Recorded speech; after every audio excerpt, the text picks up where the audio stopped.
Outside the United States, Americanization or Americanization is a term for the influence the United States has on the culture of other countries, such as their popular culture, cuisine, technology, business practices, or political techniques. The term has been used since at least 1907. Within the United States, the term Americanization refers to the process of acculturation by immigrants or annexated populations, for example the Californios, to American customs and values. Hollywood, the American film and television industry, dominates most of the world's media markets. It is the chief medium by which people across the globe see American fashions, customs, scenery and way of life. U.S.-based TV programs are rebroadcast around the world, many of them through American broadcasters and their subsidiaries, such as HBO Asia, CNBC Europe and CNN International. Many of these distributors broadcast mainly American programming on their TV channels. In 2006,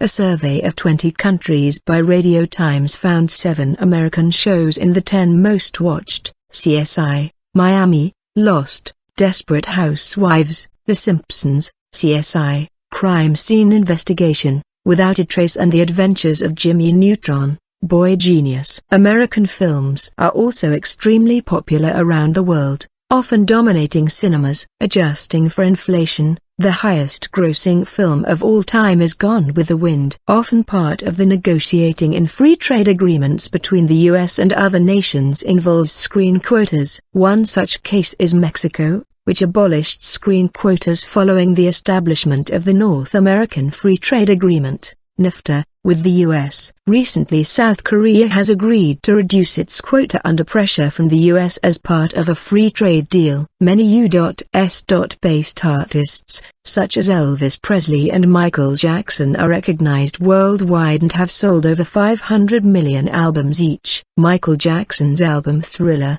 at 100 million sales, is the best-selling album of all time. Of the top 10 global brands, 7 are based in the United States. Coca-Cola, which holds the top spot, is often viewed as a symbol of Americanization. Fast food is also often viewed as being a symbol of U.S. marketing dominance. Companies such as Starbucks, McDonald's, Burger King, Pizza Hut, Kentucky Fried Chicken and Domino's Pizza among others have numerous outlets around the world. Many of the world's biggest computer companies are also US-based, such as Microsoft, Apple, Intel, Dell and IBM, and much of the software bought worldwide is created by US-based companies. Carianis and Campbell note that the USA occupies, also in global terms, a very strong position in the software sector. In Germany in the 1920s, the American efficiency movement was called rationalization, and it was a powerful social and economic force. In part it looked explicitly at American models,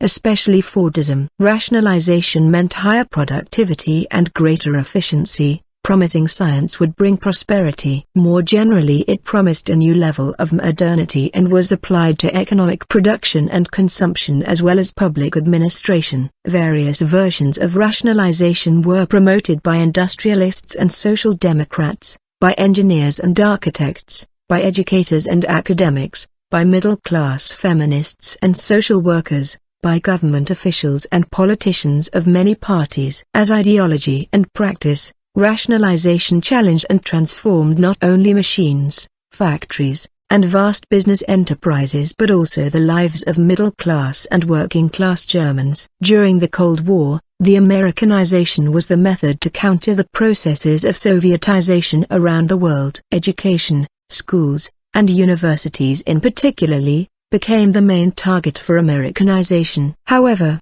the resistance to Americanization of the university community restrained its visibility. During the 15 years from 1950 to 1965, American investments in Europe soared by 800% to $13.9 billion, and in the European Economic Community rose 10 times to $6.25 billion.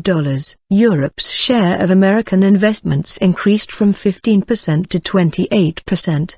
The investments were of very high visibility and generated much talk of Americanization. Even so, American investments in Europe represented only 5% of the total European investment, and American-owned companies in the European Economic Community employ only 2 or 3% of the total labor force. The basic reason for the U.S. investments is no longer lower production costs, faster economic growth, or higher profits in Europe, but the desire to maintain a competitive position based largely on American technological superiority. Opposition to U.S. investments, originally confined to France, later spread to other European countries. Public opinion began to resent American advertising and business methods, personnel policies, and the use of the English language by American companies. Criticism was also directed toward the international currency system, which was blamed for inflationary tendencies as a result of the dominant position of the US dollar. However, by the 1970s, European investments in the US increased even more rapidly than vice versa,